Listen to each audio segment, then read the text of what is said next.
Breaking news చూస్తున్నాం. Russia Ukraine మధ్య భీకర యుద్ధం కొనసాగుతోంది. ఈ రెండేళ్ల కాలంలో అతిపెద్ద భీకర యుద్ధంగా దీన్ని భావించాలి.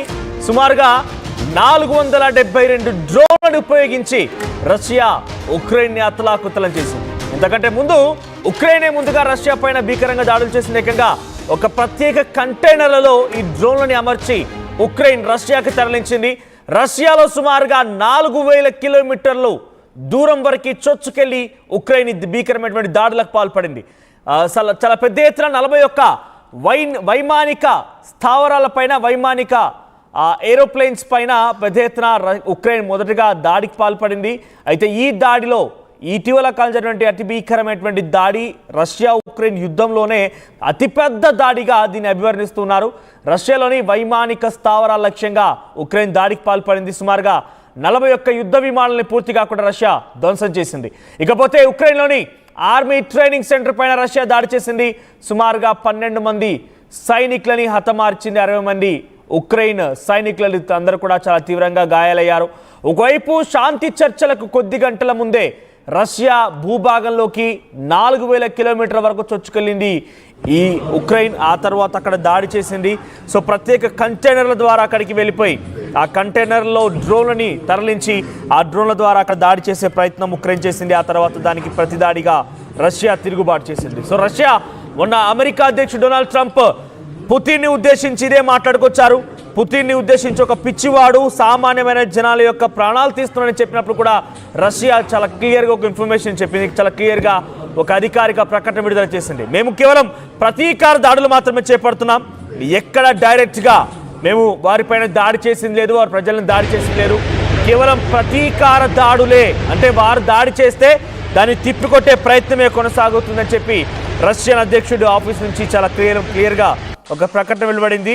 అయితే ఉక్రెయిన్లోని సైనిక శిక్షణ కేంద్రం పైన ప్రతిదాడిగా రష్యా దాడి చేస్తే దాంట్లో 472 డ్రోన్లని ఆ దేశంపైకి ప్రయోగించింది రష్యా.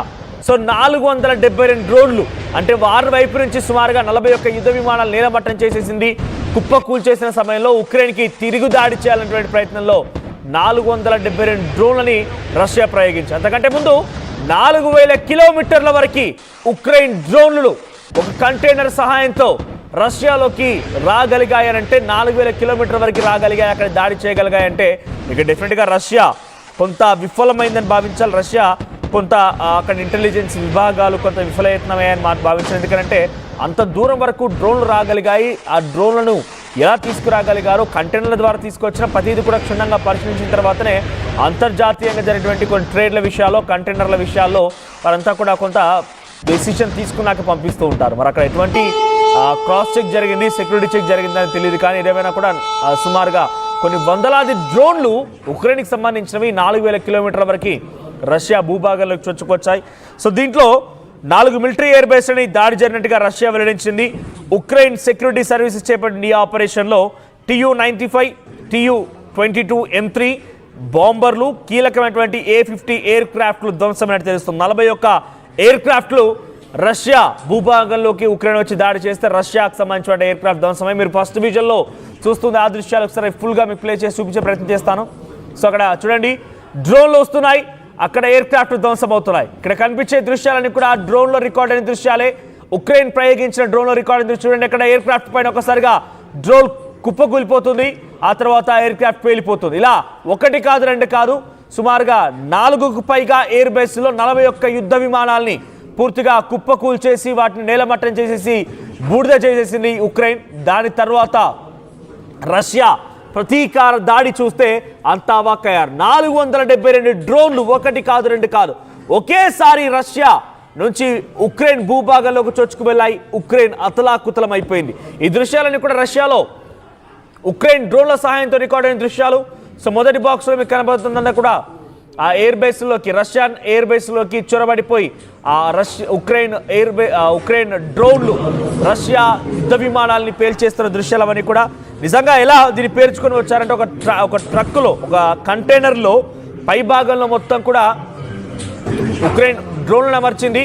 ఆ తర్వాత కింది భాగం మొత్తం కూడా ఇతరత్ర సామాగ్రి ఉంది. అంటే పూర్తిగా ఇన్స్పెక్షన్లో, ఇన్వెస్టిగేషన్లో ఏదైనా పెద్ద ఎత్తున సెక్యూరిటీ చెక్స్లో రష్యాకు సంబంధించిన సెక్యూరిటీ అధికారులు సహకరిస్తే తప్ప ఇక్కడ నేను ఎందుకు ఈ మాట మాట్లాడాల్సి వస్తుందంటే ఒకటి కాదు రెండు కాదు కొన్ని వందల సంఖ్యలో ప్రత్యేక కంటైనర్ల ద్వారా ఉక్రెయిన్ తమ దేశం నుంచి రష్యాలోకి వాటిని తీసుకురాగలిగింది సేఫ్గా ఇక్కడి నుంచే రష్యా భూభాగాల నుంచే దాడులు ప్రారంభించగలిగింది అని అంటే కనుక డెఫినెట్గా సెక్యూరిటీ చెక్స్లో ఏదో లోపం జరిగే ఉంటుంది. సెక్యూరిటీ చెక్స్లో లేదా ఉక్రెయిన్కి సంబంధించిన వాళ్ళు ఇందులో ఉండి సహకరించి ఉండుంటారు. సో అక్కడ మీరు చూడండి డ్రోన్లు పడిపోవడం ఒక్కసారిగా అక్కడ బ్లాస్ట్ జరగడం ఇవన్నీ కూడా ప్రత్యేకమైనటువంటి ఎయిర్ బేస్లు రష్యాలోని చాలా కీలకమైన ఎయిర్ బేస్లో ఈ దాడులు జరిగాయి.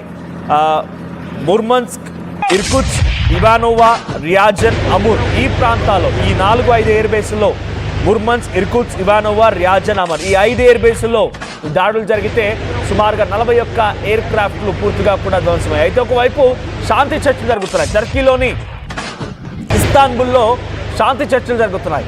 సో అటు రష్యన్ డెలిగేట్స్ ఇప్పటికే చేరుకున్నారు. ఉక్రెయిన్ డెలిగేట్స్ ఆల్రెడీ అక్కడ ఉన్నారు. ఉక్రెయిన్ డెలిగేట్స్ రష్యన్ డెలిగేట్స్ని స్వాగతం పలికారు. సో అసలు ఈ యుద్ధానికి సంబంధించి కొంత ముగింపు పలకాలి, ఎటువంటి చర్చలు ఉండాలనే దానిపైన టర్కీ ఇస్తాంబుల్లో ఈ చర్చలు జరుగుతున్నాయి. టర్కీ వేదికగా ఈ చర్చలు జరుగుతూ ఉంటే ఒకవైపు ఈరోజు ఆ చర్చలు జరగాల్సి ఉంది. ఆల్రెడీ అక్కడికి ఇరు దేశాలకు సంబంధించి డెలిగేట్స్ చేరుకున్నారు. ఈరోజు ఇరు దేశాలకు సంబంధించిన డెలిగేట్స్ ఒకే వేదికపై పాల్గొని వారంతా కూడా రష్యా ఉక్రెయిన్ యుద్ధానికి ముగింపు పలికే విధంగా కొన్ని చర్చలు జరపబోతున్నారు. ఉక్రెయిన్ డిమాండ్స్ ఏంటి, రష్యా ఉక్రెయిన్ డిమాండ్స్కి ఎంత మేర స్వాగతించబోతోంది, ఇలా పలు రకాలుగా డిమాండ్స్ పెద్ద ఎత్తున ఇద్దరి మధ్య చర్చ జరగబోతున్న నేపథ్యంలో ఈ భీకరమైన దాడి ఒక్కసారిగా ఇరు దేశాలని వణికించింది. ఇరు దేశాలు మొత్తం కూడా ఒక్కసారిగా వణికిపోయాయి. ఇరు దేశాలంతా కూడా ఒక్కసారిగా అల్లాడిపోయాయి.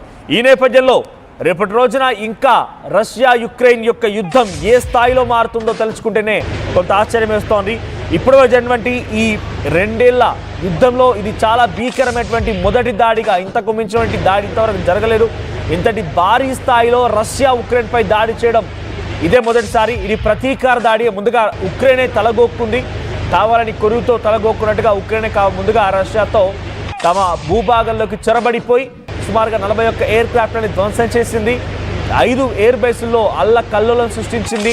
చాలా చోట్ల వంతెనలు కూడా మీకు ఆర్టీవీ స్క్రీన్ పైన చూపిస్తున్న దృశ్యాల్లో కొన్ని చోట్ల రైల్వే ట్రాక్ల పైన దృశ్యాలు కూడా చూపిస్తున్న రష్యాలోని కొన్ని ప్రాంతాల్లో రైల్వే ట్రాక్ల పైన కూడా ఈ డ్రోన్లు ప్రయోగించడంతో మార్గ మధ్యలోనే రైల్వే ట్రాక్లు మొత్తం కూడా డిస్టర్బ్ అయిపోయి ట్రైన్స్ మొత్తం కూడా ట్రాక్స్ పై నుంచి తప్పిపోయి సుమారుగా అక్కడ కూడా చాలామంది మరణించారు.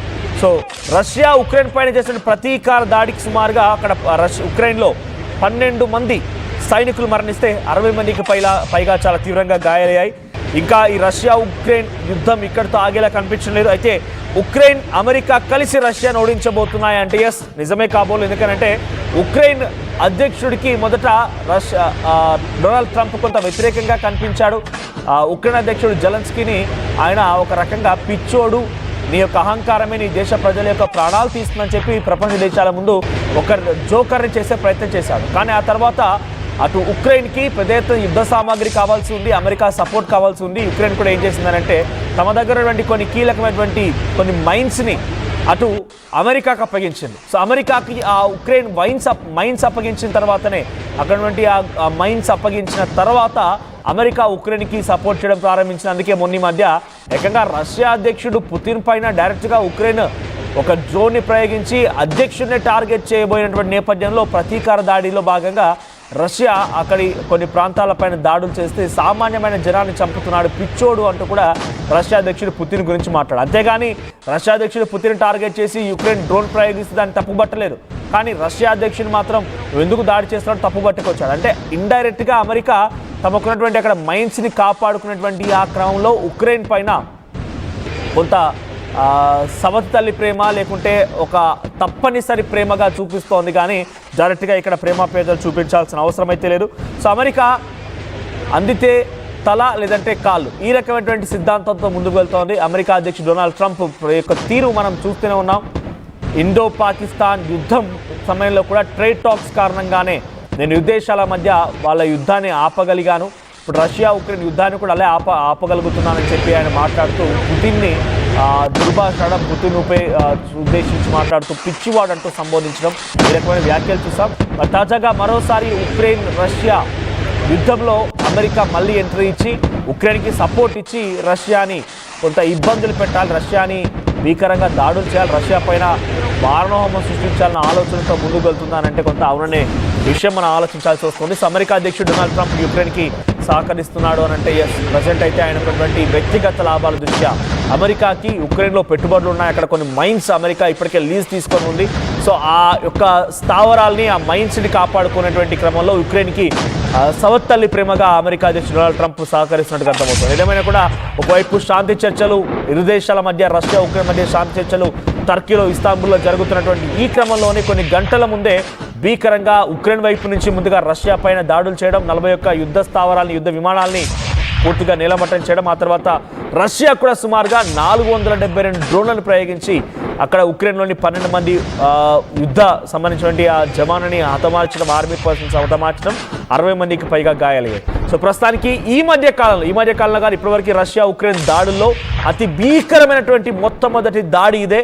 సో చాలా భీకరమైనటువంటి దాడి అన్నట్టుగా ఉక్రెయిన్ చెప్తోంది. ఒకేసారి 472 డ్రోన్లని రష్యా మాపై ప్రయోగించిందని చెప్పి రష్యా చెప్తోంది. ఏదేమైనా మరి ఇక్కడికైనా శాంతి చర్చలు ముందు పడిపోయి వారిద్దరి మధ్య సమన్వయం కుదురుతుందా, యుద్ధం ఆగిపోతుందా, లేదా ఇంకా భీకరంగా కొనసాగుతుందా అనేది ఈరోజు చర్చల తర్వాత ఒక ముగింపు వచ్చే అవకాశం ఉంది.